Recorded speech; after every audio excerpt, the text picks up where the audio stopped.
या मग इथे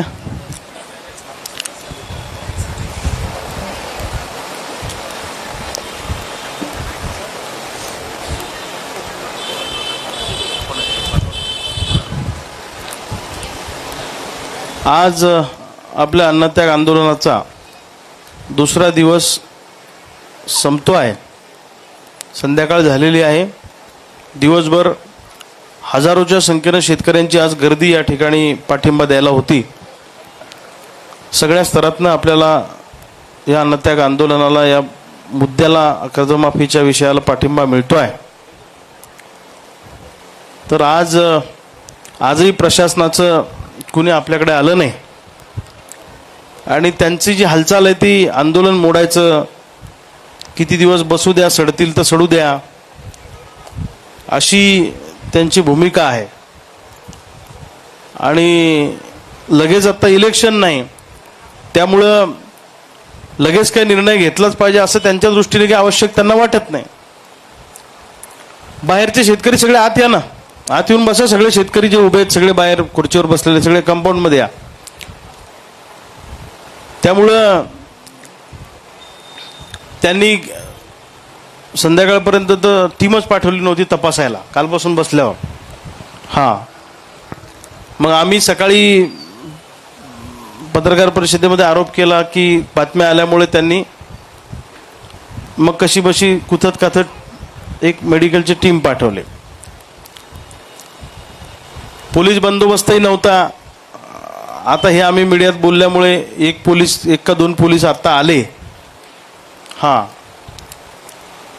पण ठीक आहे, त्यांना वाटत असेल त्यांची चाल आम्हाला कळत नाही, पण आम्ही आंदोलनातलेच आहोत. आंदोलन करणं, चळवळी करणं याच्यात आता आमचं अर्ध आयुष्य गेलं आहे.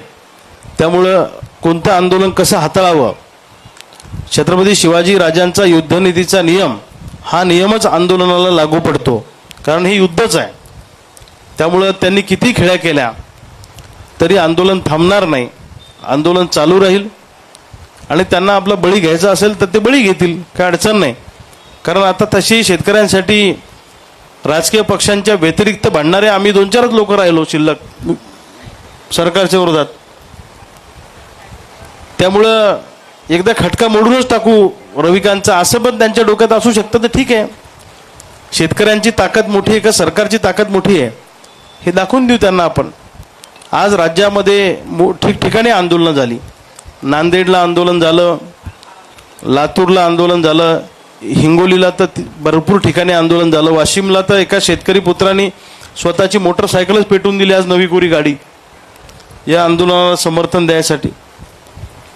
अकोल्याला, ठिकठिकाणी भरपूर जिल्ह्यांमध्ये आज आंदोलनं झालेली आहेत आणि सातत्यानं बुलढाणा जिल्ह्यात पण खूप ठिकाणी आंदोलनं झाली आणि ती आंदोलनं सुरूच राहणार आहेत. यांना वाटत असेल की शेतकरी रस्त्यावर उतरणार नाही, पण शेतकरी खवळला तर काय करू शकतो हे दिल्लीमध्ये पंजाबच्या शेतकऱ्यांनी दाखवून दिले आणि आपल्याही शेतकऱ्यांनी पुणतांब्याच्या संपावेळी दाखवून दिलेला आहे.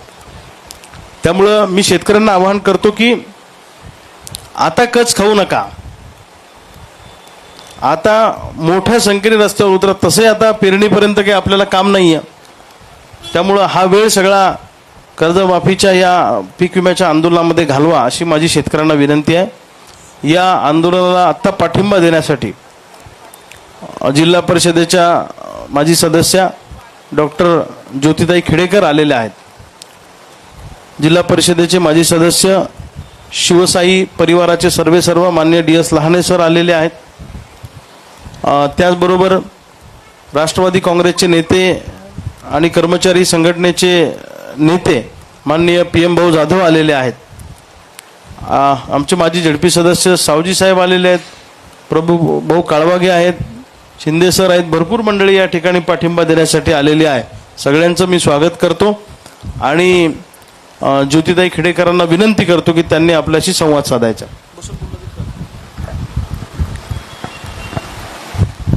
सर्वप्रथम जिजाऊ साहेबांना अभिवादन करते.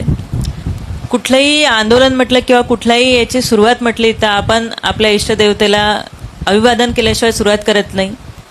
आज आम्ही इथं आलेलो आहेत. रविकांत भाऊंचं 15 तारखेपासून म्हणजे कालपासून आंदोलन हे सुरू झालेलं आहे. या आंदोलनाला पाठिंबा द्यायसाठी आम्ही इथं आलो आहोत.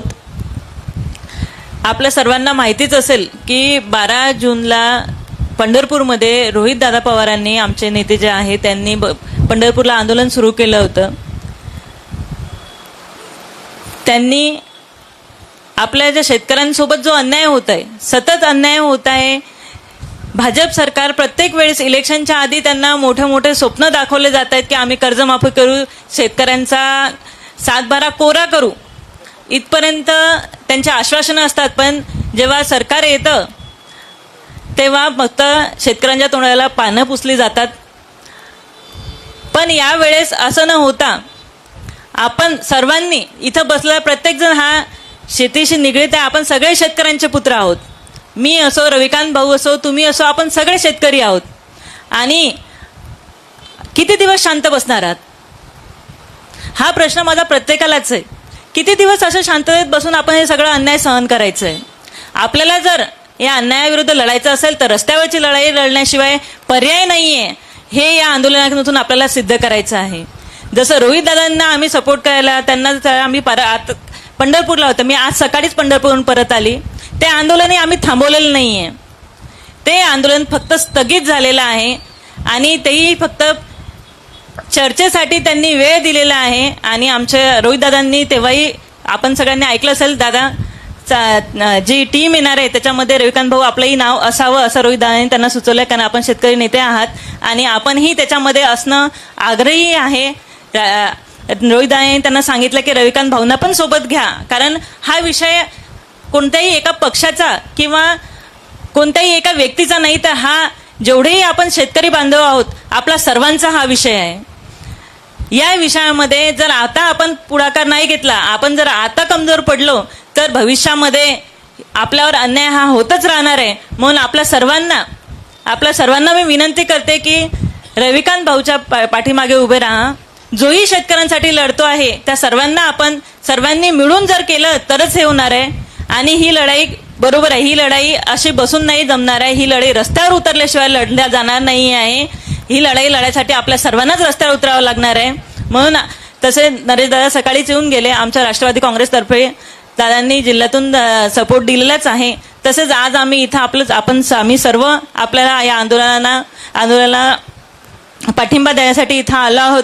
आपल्या सर्वांनाही, तसंही मी जे मला बघत आहे, जे मला ऐकत आहेत त्या सर्वांना विनंती करते की आपण सर्वांनी एक शेतकरी म्हणून आणि एक जबाबदार नागरिक म्हणून आपण रस्त्यावर उतरायला पाहिजे. आणि शेतकऱ्यांसाठी जोही नेता लढेल, जोही आग्रहाने आपल्यासाठी आपल्या मागण्या मांडेल, त्याच्या पाठीमागे आपण खंबीर उभं राहणं हे आपलं सगळ्यांचं कर्तव्य आहे.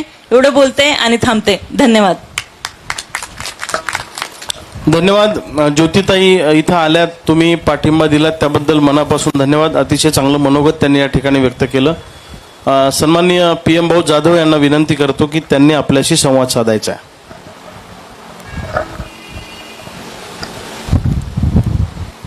आज या सन्माननीय रविकांत भाऊ यांनी सुरू केलेल्या अत्यंत अभूतपूर्व अशा आंदोलनास पाठिंबा देण्यासाठी गेल्या सकाळपासून 2-3 दिवसापासून सतत शेतकरी बांधव संपूर्ण जिल्ह्यातून या ठिकाणी येत आहेत. आज मी राष्ट्रवादी काँग्रेसचा एक नेता म्हटल्यापेक्षा एक शेतकरी म्हणून आणि शेतकऱ्याचा पुत्र म्हणून या ठिकाणी रविकांत भाऊंचं आंदोलन कसं पुढं जाईल आणि या आंदोलनाला यश होऊन आपल्या राज्यातला शेतकरी कसा त्याला कर्जमाफी मिळेल, आणि तीही कारण आपण पाहत आहेत की ही कर्जमाफी फक्त JR काढून कोणालाही भेटू नये या उद्देशानंच देण्यात आलेली आहे. दुसरा विषय असा आहे की एक कर्मचारी संघटनेचा नेता म्हणून भाऊ 70% कर्मचारी हे शेतकरी पुत्रच आहेत आणि मनापासून संपूर्ण कर्मचाऱ्यांचा या लढ्याला तुमच्या खूप मोठी सहानुभूती आणि प्रतिसाद आहे. वेळ जर पडली तर तुम्ही पाहाल की शासन आता ज्या पद्धतीने आंदोलन हाताळतंय ती पद्धत अशी आहे की हे आंदोलन, हे शेतकरी नेते या आंदोलनात संपतील कसे, अशा प्रकारचा प्रयत्न शासनाकडून सुरू आहे. आणि आपल्या समोर कोण आहे, मुख्यमंत्री कोण आहे हे आपण जाणता, आणि तो कशा पद्धतीनं काम करतो हे सुद्धा आपण जाणता. म्हणून या सर्व गोष्टी ओळखून माझी रविकांत भाऊलाही विनंती आहे की आपण या सर्व गोष्टी लक्षात ठेवून आपलं आंदोलन पुढे न्यायचं आहे आपल्याला. कारण आम्हाला सर्वांपेक्षा तुम्ही जगले पाहिजे, तुम्ही चांगले राहिले पाहिजे, आणि सर्व आपले शेतकरी नेते जे आहेत ते आमच्यासोबत असले पाहिजे, ते पुढे असले पाहिजे, अशी आमची सुद्धा अपेक्षा आहे. म्हणून आपण ही सुद्धा गोष्ट लक्षात ठेवली पाहिजे असं मला वाटतं.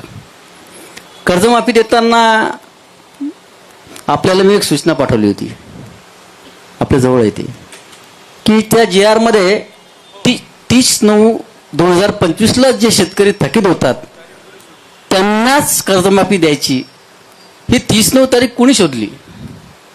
कारण आपल्या रब्बी हंगामात जो शेतकरी कर्ज घेतो तो शेतकरी थकीत, म्हणजे जूनमध्ये कर्ज घेतल्यानंतर तो थकीत पुढच्या 31 मार्चला होतो. मग ही 30/9 मधली तारीख कशाकरता घेतली? तो शेतकरी त्यात बसू नये. माझं म्हणणं असं होतं की ही कर्जमाफी आपण जर खरोखर मनापासून आपल्याला द्यायची होती तर त्या तारखेपर्यंत जे शेतकरी थकीत होते त्या सर्वांनाच ती द्यायला पाहिजे होती. म्हणून ही 30/9 तारीखसुद्धा रविभाऊ आपल्याला त्यातून काढणं आवश्यक आहे. आणि विना अट विना शर्त ही कर्जमाफी कशी होईल या दिशेनंच आपल्याला जावं लागेल. आणि निश्चित तुमच्यासोबत जिल्ह्यातील सर्व शेतकरी, जिल्ह्यातील नव्हे राज्यातील सर्व शेतकरी आहेत याची आपण मनाशी खात्री बाळगा. आणि आपल्याला कुठेही आम्ही सोडणार नाही. कोणत्याही पक्ष हा विषय नाही, इथं शेतकरी हा एकच विषय आहे आणि शेतकऱ्यांसाठीच आपल्याला लढायचं आहे. म्हणून तुमच्या पाठीमागं संपूर्ण राज्याला शेतकरी निश्चितपणे उभं राहील याची आम्हाला सर्वांनाच खात्री आहे. आणि आम्ही सर्व पक्ष वगैरे जे काय गट तट असतील सर्व विसरून आपल्या पाठीमागं निश्चित उभं राहू याची मी ग्वाही देतो आणि माझे 2 शब्द संपतो. धन्यवाद मामा. PM भाऊने अतिशय मार्मिक शब्दामध्ये आपलं मनोगत या ठिकाणी व्यक्त केलेलं आहे. त्यांनी ज्या सूचना केल्या त्याही सूचना आपण आपल्या निवेदनामध्ये घेतलेल्या आहेत. किंबहुना 1-2 सूचना राहिल्या असतील तर त्या पण आपण स्मरणपत्रामध्ये टाकू. अतिशय महत्त्वाचा मुद्दा त्यांनी या ठिकाणी मांडलेला आहे. त्यांचे धन्यवाद व्यक्त करतो. आणि या ठिकाणी माजी जिल्हा परिषदेचे सदस्य माननीय DS लहाने सर यांना विनंती करतो की त्यांनी आपल्याशी संवाद साधायचा. बसून घ्या ना सगळी मंडळी. सतीश इकडे खुर्च्या खाली येत ना. आणि थोडंसं घे ना प्रदीप, त्यामध्ये जागा सोडा बायकांना यायला जायला. तिथून मध्ये थोडीशी गॅप ठेवा. हां, थोडी गॅप ठेवा जायला यायला, म्हणजे कोणी जाता येताना अडचण येणार नाही. आणि बाहेरची मंडळी ती सगळे आत या. लहाने सर बोलतील अशी मी त्यांना विनंती करतो. सर्वांना नमस्कार. खरं म्हणजे आपल्याकडे असं म्हणतात की शेतकरी हा जगाचा पोशिंदा आहे. शेतकरी जगला तर समाज जगेल आणि समाज जगला तर राष्ट्र जगेल. ही अगदी सत्य घटना आहे, सत्य गोष्ट आहे. आणि आपण जर विचार केला तर या गेल्या 8-10 वर्षामध्ये शेतकऱ्यांचं कसं वाटोळं होईल हे सगळं काम करण्याचं, त्यांचं वाटोळं करण्याचं काम हे भाजपचं सरकार निश्चितपणे आपल्याला करताना आपल्याला तिकडे दिसत आहे. आपलं सोयाबीनचं उत्पन्न चांगलं होईल, त्याला भाव चांगला मिळाला पाहिजे, यासाठी तो मिळाला नाही पाहिजे यासाठी तिकडून कुठेतरी आयात होऊन जाते. तुम्ही याच्या अगोदरही त्यासाठी आंदोलन केलेत. म्हणजे आपल्या मालाला भाव मिळणार नाही हीच ती प्रक्रिया असते. आणि जेव्हा मी तर असं म्हणतो की निश्चित खोटारडं सरकार निश्चितपणे आहे. जेव्हा इलेक्शन लागले तेव्हा फडणवीस साहेब प्रत्येक सभेमध्ये जाऊन सांगत होते की शेतकऱ्यांचा सातबारा आम्ही कोरा करणार आहे. परंतु जेव्हा निवडून आले तेव्हा त्यांनी पुढचा एक सांगितला की हो मी कोरा करणार आहे, पण योग्य वेळ आल्यावर. ती योग्य वेळ त्यांची अजूनही आली नाही. आणि आता जी वेळ आली त्या वेळेमध्ये खोटेपणा त्यांचा निश्चितपणे लक्षात आला. या अगोदर आमचे पक्षप्रमुख उद्धव साहेब यांनी कर्जमुक्ती केली होती. त्यावेळेस त्यांनी कोणत्याही अटी टाकल्या नाही, कोणत्या अटी शर्ती ठेवल्या नाही. मात्र यांनी इतक्या अटी शर्ती ठेवल्या की सामान्य शेतकरी त्यामध्ये बसणारच नाही. बसतील तर 2-4 शेतकरी बसतील एवढ्याच अटी त्यांनी त्यामध्ये हे त्यांनी बघितलं आहे.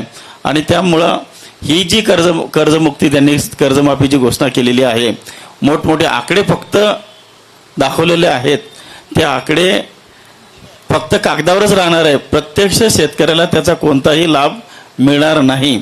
आणि म्हणून या अशा जे आंदोलन आहे, या आंदोलनामध्ये आपल्या सगळ्या शेतकऱ्यांनी सहभागी झालं पाहिजे.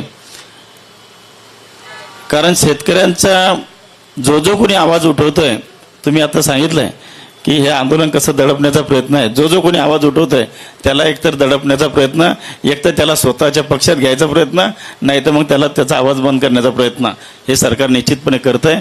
आपण त्याला बळी पडू नये, मी असं मला निश्चितपणे वाटतं. आणि हे शेतकऱ्याचं आंदोलन शेवटी एक असं म्हणतात की जो दररोज आंघोळ करतो तो फक्त कपडे बदलतो, जो पाण्यानं आंघोळ करतो तो, पण जो घामानं आंघोळ करतो ना, तो एक दिवस इतिहास बदलल्याशिवाय राहत नाही. आणि हा शेतकरी आमचा, कष्टकरी आमचा दररोज घाम गाळतोय. या कष्टकऱ्याच्या कामाचं चीज जर केलं नाही तर निश्चितपणे ते एक दिवस हा पूर्ण हे सरकार उलटून लावल्याशिवाय राहणार नाही. आणि त्यासाठी आपल्यासारखे नेते पुढे येत आहेत, त्यांना निश्चितपणे आम्ही पाठिंबा देऊ. एवढं बोलतो आणि थांबतो. टाळ्या वाजून सरांचं स्वागत करायचंय सगळ्यांनी. टाळ्या अशा वाजू राहिल्या जसं की तुम्हीच उपोषणाला बसले. जरा जोश असला पाहिजे ना आंदोलनामध्ये. आंदोलनात सहभागी झालेले लोक क्रांतिकारक असतात. जे आता आंदोलनात सहभागी होतात ते क्रांतिकारक आहे. भगतसिंगाच्या काळात हे असते तर आपण बी त्याच्या संगच असतो समजा 100%. त्याच्यामुळे आंदोलन करणं, चळवळी टिकवणं, प्रश्नांसाठी भांडणं ही गोष्ट टिकली पाहिजे. आणि चळवळी जर संपल्या तर सामान्य माणसाच्या बाबतीत कोणीच बोलणार नाही, लक्षात ठेवा. त्यामुळे सामान्य माणसाच्या बाजूनं बोलणारी जी काही महाराष्ट्रात देशात माणसं असतील त्यांच्याबरोबर आपण उभं राहिलं पाहिजे, त्यांच्यासोबत राहिलं पाहिजे. हा काळ आपल्या सगळ्यांसाठी खूप कठीण आहे. या काळामध्ये एकमेकांना साथ देऊन, एकमेकांना भक्कमपणे आपण एकमेकांसोबत राहिलो पाहिजे असं मला वाटतं. हे आंदोलन क्रांतिकारी शेतकरी संघटनेचं नाही आहे. हे आंदोलन फक्त शेतकऱ्यांचं व्हावं असं आमचं मत आहे. कुठल्याही आंदोलनाला राजकीय वास आला की त्याच्यातलं पावित्र्य निघून जातं, त्याचा अँगल बदलतो. म्हणून आम्ही असं ठरवलं की हे आंदोलन प्युअर शेतकऱ्यांचं आंदोलन असं उभं करायचं, जात धर्म पक्ष बाजूला ठेवून. त्यामुळं पुन्हा एकदा सगळ्या महाराष्ट्रातल्या शेतकऱ्यांना मी आवाहन करतो की आपापल्या भागामध्ये रस्त्यावर उतरा. मी जीव तोडून सांगतोय. आता तुम्ही काय कराल, साप गेल्यावर काठी मारणार तर ते होणार नाही. आता 2, 4, 5, 8 दिवस काहीच करणार नाही आणि मग सगळं झाल्यावर विचारणार का ते कसं काय झालं, ते जमलंच नाही माझ्यामध्ये. लक्षात घ्या, आपण इतरांना दोष देतो तर आपण शेतकरी काय करतो हे पण महत्वाचं आहे. आपण फक्त पारावर गप्पा मारून चालणार नाही, हा प्रश्न सुटणार नाही. त्यामुळे ताकद दाखवावं लागेल आपल्याला. फक्त व्हॉट्सअप फेसबुकवर कमेंट टाकूनही हा प्रश्न सुटणार नाही. तर प्रत्यक्ष तुम्हाला उतरावं लागेल. प्रत्यक्ष सरकारच्या विरोधामध्ये छोटी मोठी आंदोलनं तुम्हाला तुमच्या भागामध्ये करावी लागतील तर सरकारवर प्रेशर तयार होईल. नाही तर सरकारकडे सगळा रिपोर्ट आहे की कोणत्या भागात काय सुरू आहे, आंदोलनाची धग किती आहे, काय सगळे रिपोर्ट्स असतात त्यांच्याकडे. आणि आंदोलन कसं मोडून काढायचं, कसा धाक दाखवायचा, हे सगळे तंत्र त्यांच्याकडे असतात. पण तुम्ही जसं म्हटले त्याला आम्ही बळी पडणार नाही. कारण 100च्या वर केसेस आमच्यावर झाल्यात आणि त्यातल्या अर्ध्या केसेस खोटच केल्यात नेत्यांच्या आशीर्वादाने, सत्ताधारी नेत्यांच्या. तेही प्रयोग त्यांनी करून पाहिले. आताही केलं तरी काही फरक पडणार नाही, कारण आम्ही तसुबरही आमच्या ध्येयापासून बाजूला जाणार नाही. तुम्ही सगळ्यांनी साथ द्या. फोनवर पाठिंबा दिल्यानं प्रश्न सुटत नाही. आम्ही तुमच्या सोबत आहे रविकांत भाऊ, तुम्ही काळजी करू नका. एवढंच नाही तर तुम्ही सुद्धा गावातल्या शेतकऱ्यांना घेऊन रस्त्यावर उतरा. याचा परिणाम वरपर्यंत जात असतो. शेवटी जनमत काय म्हणतं हे महत्वाचं आहे. सत्याला जनमताचं समर्थन असल्याशिवाय ते सत्य उतरत नाही ना. खोट्याला जनसमर्थन असलं तर खोटं सिद्ध होईल. त्यामुळे सत्य बोलून नुसतं हे होत नाही, तर त्याला जनसमर्थन मिळालं पाहिजे, लोकांचा भरभक्कम पाठिंबा मिळाला पाहिजे. त्यामुळं हे आंदोलन अभी नाही तो कभी नाही, आरपारची लढाई आपल्याला लढावी लागणार आहे. आणि मी पुन्हा सांगतो, राजकीय पक्षांच्या व्यतिरिक्त शेतकऱ्यांसाठी बोलणारे आम्ही 2-4 लोक शिल्लक आहे. आम्हाला ठेवायचं का, आम्हाला बी संपवायचे, तुम्ही तुमच्या हातात आहे. सरकार नंतर संपवल, तुम्ही आधी कार्यक्रम लावसान आमचा. त्यामुळं ताकदीनं या आंदोलनात उतरा. हे योग्य टायमिंग आहे सरकारच्या मानगुटीवर बसायला. त्यामुळं या आंदोलनाला बळ द्या, पाठबळ द्या, एवढीच विनंती या निमित्तानं करतो. तुम्ही बोलणार आहे कोणी? प्रभू शेठ बोलणार आहे कोणी अजून? हां, एक मुद्दा महत्त्वाचा सांगायचा बाकी आहे. तो असा आहे की हे आंदोलन आपलं शेतकऱ्यांची कर्जमाफी आणि पीक विम्याचे पैसे मिळावेत या टप्प्यामध्ये आपण अगोदर यशस्वी व्हायचं आहे. आणि नंतर मला नेहमी वाटते की शेती आणि शेतकरी केंद्रस्तरापासूनच म्हणजे दिल्लीपासूनच शेतकऱ्यांजवळ शेती कशी राहणार नाही आणि ती शेतकरी तो शेती कशी विकेल. कारण आता असा प्रचार सुरू आहे की बा शेती हा परवडणारा धंदा नाही, शेतीमध्ये काही राहत नाही, म्हणजे शेतमालाला भाव नाही, त्यानंतर खताचे भाव कमालीचे वाढवून देणे, औषधीचे भाव वाढवून देणे आणि नंतर शेतीमालाला भाव न देणे, ही जी पॉलिसी आहे मला नेहमी असं वाटतं की ही केंद्रस्तरातून असं सुरू आहे की बा शेती हा परवडणारा धंदा नाही, शेती विकून टाका आणि दुसरं काहीतरी करा.